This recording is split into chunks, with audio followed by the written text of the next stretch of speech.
Doctor Baba Saheb Ambedkar open university.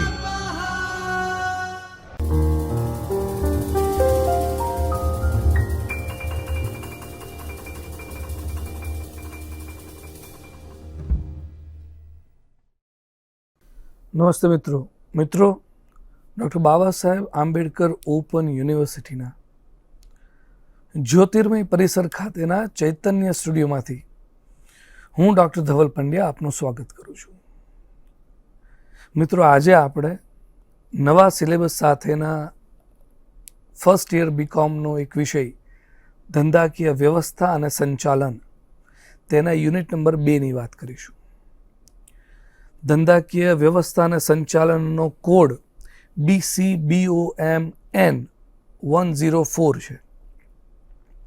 તેનું બીજા નંબરનું યુનિટ એટલે કે સંચાલન પરિચય 2 તેની વિશે આપણે વાત કરીશું. પહેલું યુનિટ હતું એ સંચાલન પરિચય 1 હતું. આ બીજું છે સંચાલન પરિચય 2. મિત્રો, પહેલાં જોઈ લઈએ કે એમાં શું શું આજે આપણે શીખવાનું છે, જાણવાનું છે. તો સૌથી પહેલાં એની રૂપરેખા જોઈ લઈએ.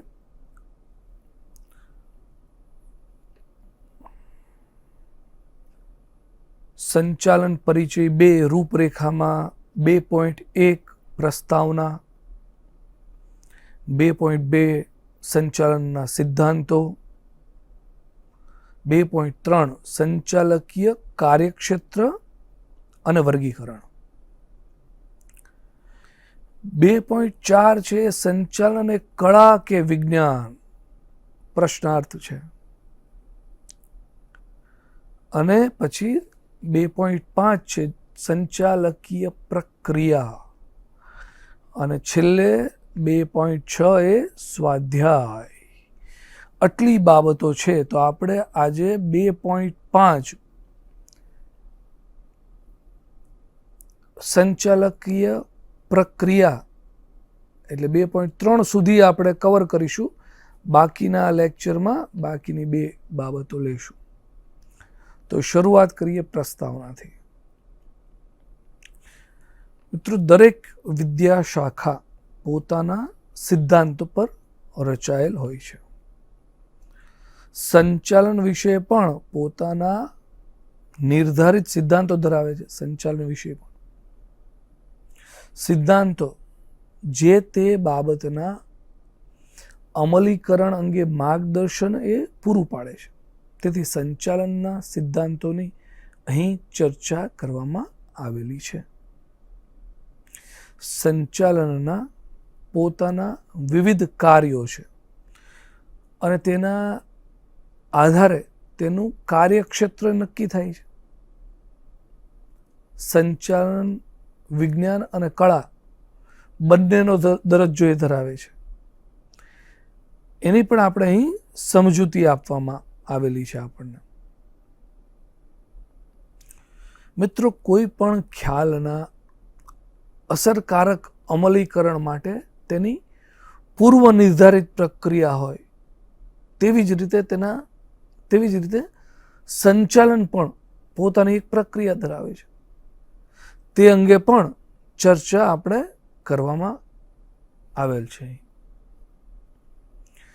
સંચાલનના સિદ્ધાંતો જોઈએ કે પ્રિન્સિપલ્સ ઓફ મેનેજમેન્ટ.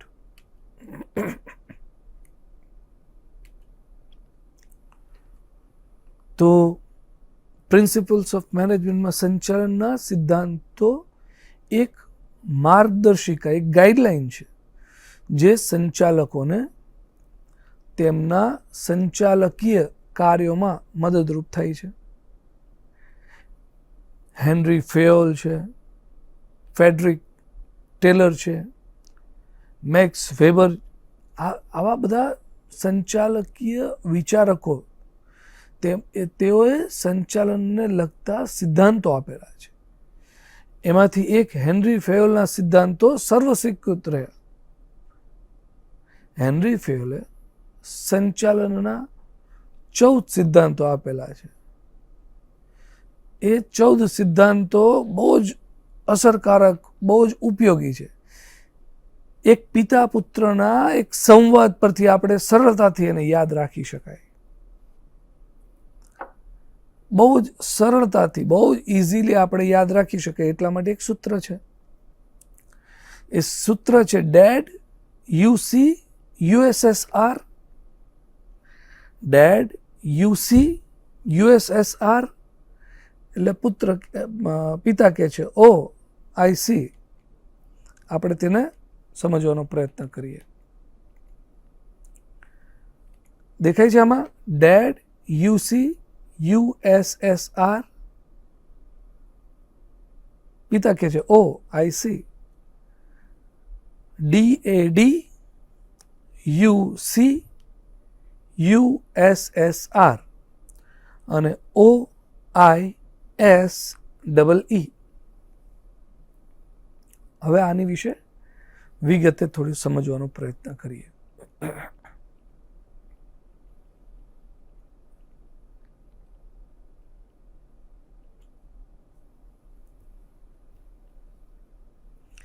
એક પછી એક આપણે આને સમજવાનો પ્રયત્ન કરીશું. પહેલું છે ડિવિઝન ઓફ વર્ક.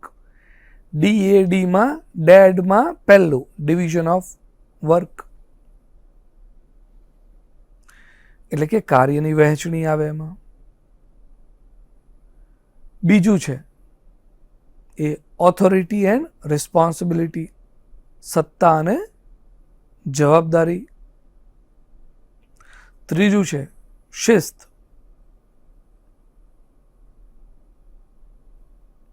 ચોથું છે યુનિટી ઓફ કમાન્ડ, હુકમની એક વાક્યતા. વ્યક્તિગત હિત કરતાં સામાન્ય હિતને વધુ મહત્વનું ગણવું. ત્યારબાદ આવે છે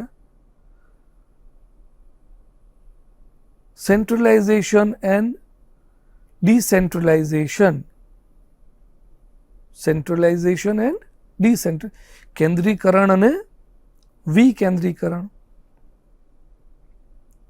છઠ્ઠું છે યુનિટી ઓફ ડાયરેક્શન, દોરવણીની એક વાક્યતા. સાતમું છે સ્કેલર ચેન્જ, રૈખિક સત્તા સંબંધ. આઠમું સ્ટેબિલિટી ઓફ ટેન્યોર, નોકરીની સ્થિરતા. નવમું છે રેમ્યુનરેશન, વેતન. 10મું આવે 10મું છે ઓર્ડર, ક્રમ, ઇનિશિયેટિવ. OICમાં આઈ એટલે ઇનિશિયેટિવ, પ્રેરક.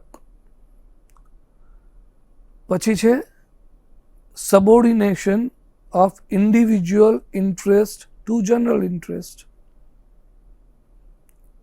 જે આપણે જોયું વ્યક્તિગત હિત કરતાં સામાન્ય હિતને મહત્વનું ગણવું. યુનિટી ઓફ કમાન્ડ એ હુકમની એક વાક્યતા છે.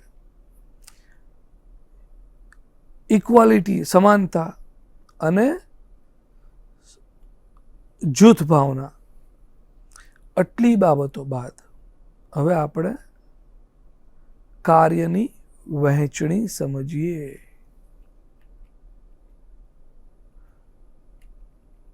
સંચાલનના સિદ્ધાંતો. આજે આપણે ડેડ યુસી યુએસએસઆર અને OIC એને એકવાર ફરીથી જોઈ લઈશું જેથી કરીને એ યાદ રહી જાય અને બહુ જ સરસ રીતે, સરળ રીતે યાદ પણ રહી જાય એમ છે. સંચાલનના સિદ્ધાંતોમાં પહેલું કાર્ય વહેંચણી. ધંધાકીય એકમે તેના કાર્યોને નાના મોટા પેટા વિભાગોમાં વહેંચી દેવું જોઈએ. કર્મચારી જે કાર્યમાં પારંગત હોય તે કાર્ય તેને સોંપવું જોઈએ. આમ કરવાથી કાર્યમાં ઝડપ આવશે, કર્મચારીને કાર્યનો સંતોષ પ્રાપ્ત થશે. આ ઉપરાંત જે તે કર્મચારીની જવાબદારી નક્કી કરી શકાશે તથા ધંધાકીય એકમ બહુ સરળતાથી અને બહુ જ ઝડપથી પોતાના ધ્યેય સિદ્ધિ તરફ એ આગળ વધશે, ધ્યેયને સિદ્ધ કરી શકશે. બીજું છે સિદ્ધાંત સત્તા અને જવાબદારી. મિત્રો, કર્મચારીને કાર્યની વહેંચણી કર્યા પછી તે કાર્ય કરવા માટે તેને જરૂરી સત્તા આપવી જોઈએ અને તે સાથે તેની જવાબદારી પણ નક્કી કરવી જોઈએ. સત્તા અને જવાબદારી એક સિક્કાની બે બાજુ છે. કર્મચારીને માત્ર સત્તા આપવામાં આવે અને કોઈ જવાબદારી સોંપવામાં ન આવે તો તે કામ પ્રત્યે બેદરકારી દાખવશે,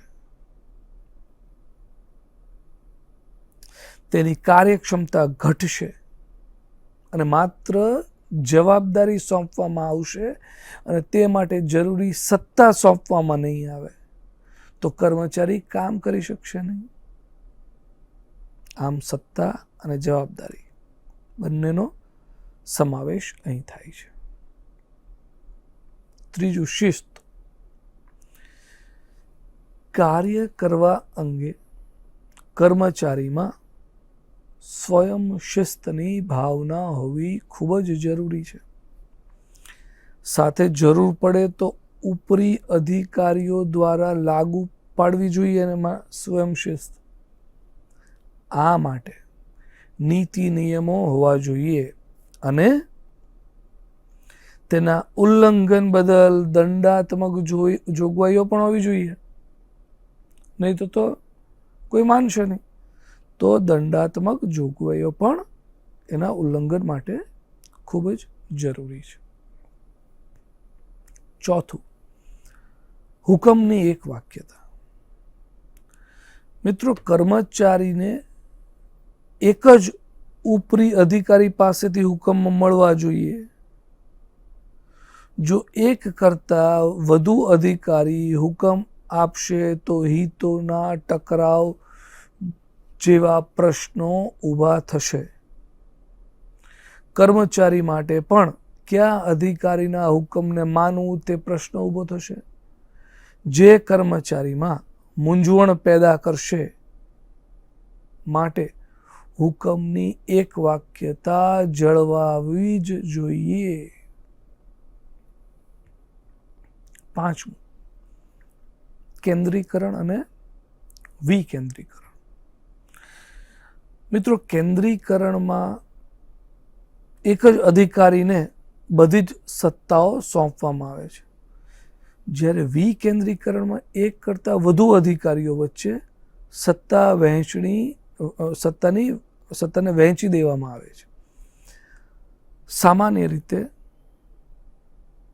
ધંધાકીય એકમનું કદ નાનું હોય ત્યાં સત્તાનું કેન્દ્રીકરણ સંભવી શકે, પરંતુ જો કદ મોટું હોય તો ત્યાં સત્તાનું વિકેન્દ્રીકરણ અનિવાર્ય બની જાય છે.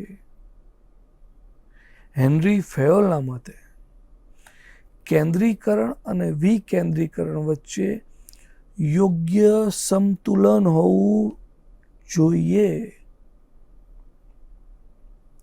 છઠ્ઠું, દોરવણી અને એક વાક્યતા.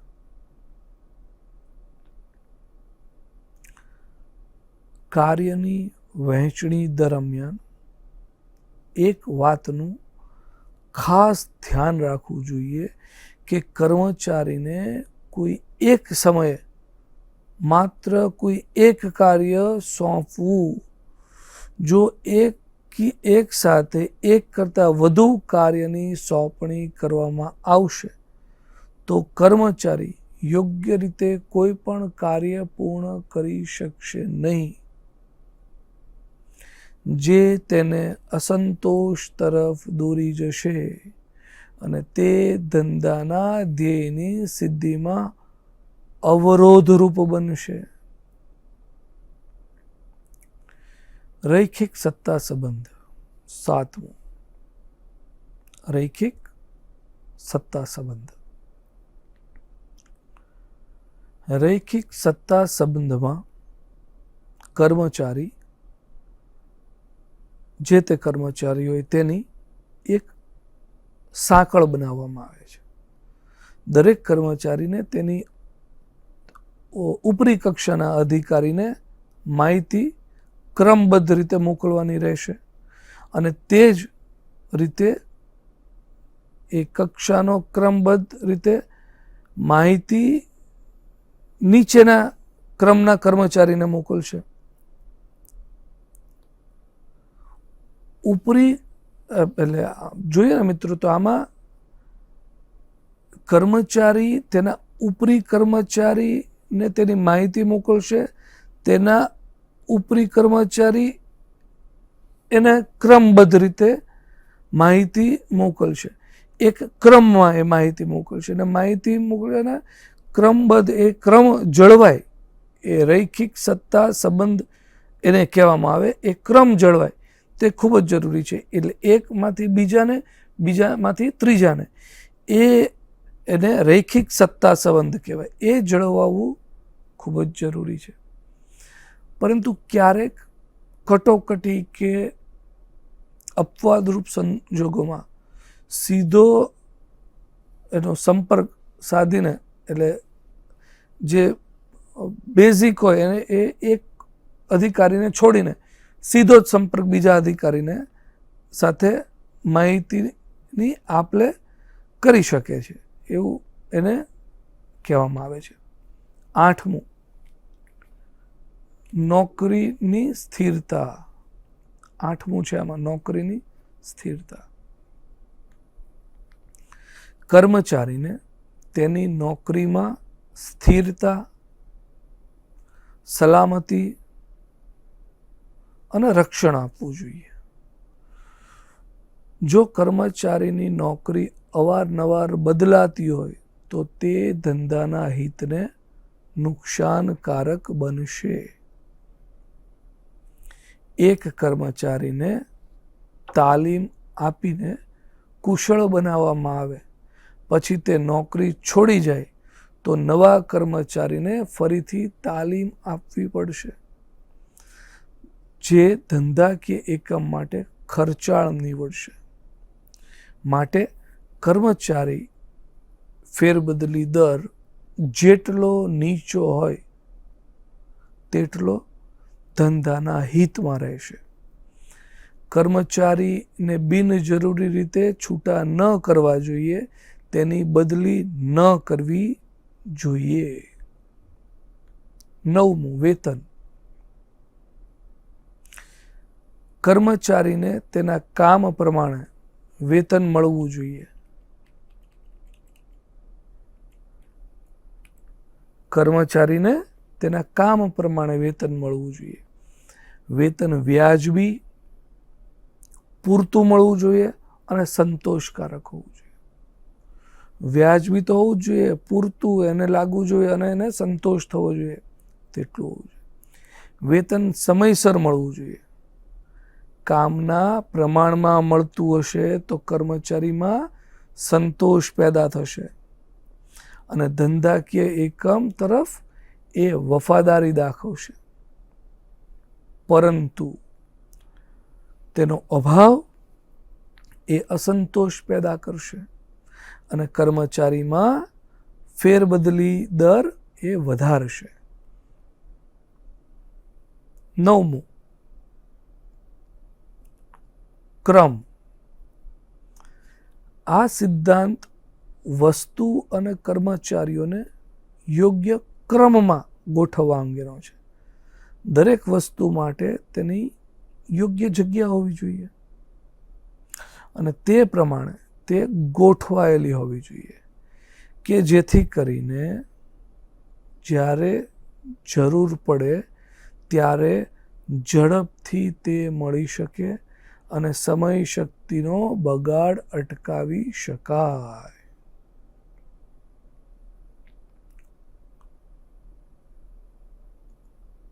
તે જ રીતે યોગ્ય જગ્યા માટે યોગ્ય કર્મચારી એટલે કે right man on right place હોવો જોઈએ, જે કર્મચારીમાં કાર્યક્ષમતા વધારવા પ્રેરક બનશે.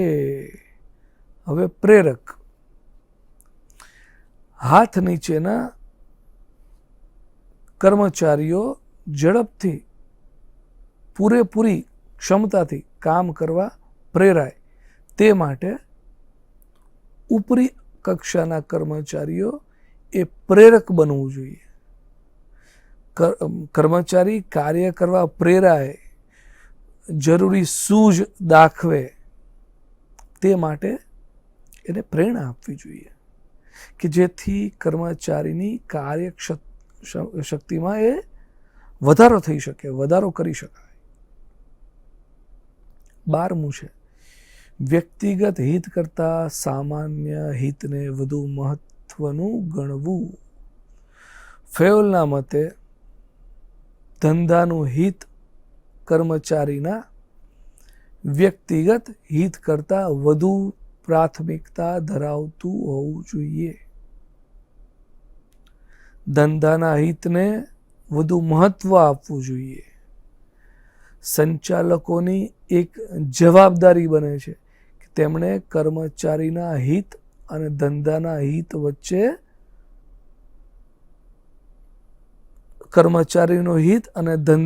હિત વચ્ચે સંતુલન સાધવું જોઈએ. બંને વચ્ચે સમન્વય સાધવું શક્ય ન હોય તો ધંધાના હિતને મહત્વનું ગણવું જોઈએ, એને વધુ ઇમ્પોર્ટન્સ આપવું જોઈએ. 13મું સમાનતા.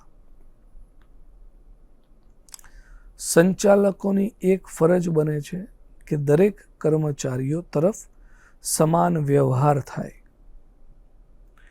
દરેકને સમાન ન્યાય મળે. કર્મચારીઓમાં સ્ત્રી પુરુષ, નાત જાત જેવા ભેદભાવ ન પાડવા જોઈએ, જે ધંધાકીય એકમ પ્રત્યેની કર્મચારીની વફાદારીમાં એ વધારો કરશે. જૂથ ભાવના. 14મું છે જૂથ ભાવના. આ સિદ્ધાંતના મતે સંચાલકોએ તેમના કર્મચારીઓમાં જૂથ ભાવના એટલે કે ટીમ સ્પિરિટ વધે તે માટેના પ્રયત્નો કરવા જોઈએ. જો કર્મચારીમાં જૂથ ભાવના હશે તો કર્મચારીઓની કાર્યક્ષમતામાં વધારો થશે અને તેનો લાભ ધંધાકીય એકમને મળશે. તો મિત્રો આટલું રાખીએ છીએ આજના વ્યાખ્યાનમાં. આપણે એકવાર આ 14 છે એકવાર યાદ કરી લઈએ અને એ પણ પેલા સૂત્રથી યાદ કરીએ જેથી કરીને ભૂલાવાનો અવકાશ ન રહે. ડેડ યુસી USSR, ડેડ કે છે OIC, ડિવિઝન ઓફ વર્ક કાર્યની વહેંચણી, સત્તા અને જવાબદારી, શિસ્ત, હુકમની એક વાક્યતા, કેન્દ્રીકરણ અને વિકેન્દ્રીકરણ, દોરવણીની એક વાક્યતા, રૈખિક સત્તા સંબંધ, નોકરીની સ્થિરતા, વેતન, ઓર્ડર ક્રમ, પ્રેરક, હુકમની એક વ્યક્તિગત હિત કરતા સામાન્ય હિતને વધુ મહત્વનું ગણવું, ઇક્વાલિટી સમાનતા અને જૂથ ભાવના. આટલી બાબતો 14 મુદ્દાઓ આપણે જે જોયા, 7 મુદ્દા અને બીજા 7 મુદ્દાઓ કરીને કુલ 14 મુદ્દાઓ. હવે આપણે સ્વાધ્યાય જોઈ લઈએ કે શું શું પ્રશ્નો કેવા પૂછી શકાય તેમ છે.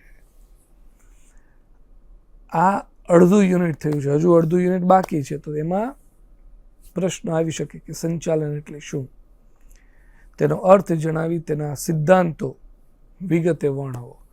14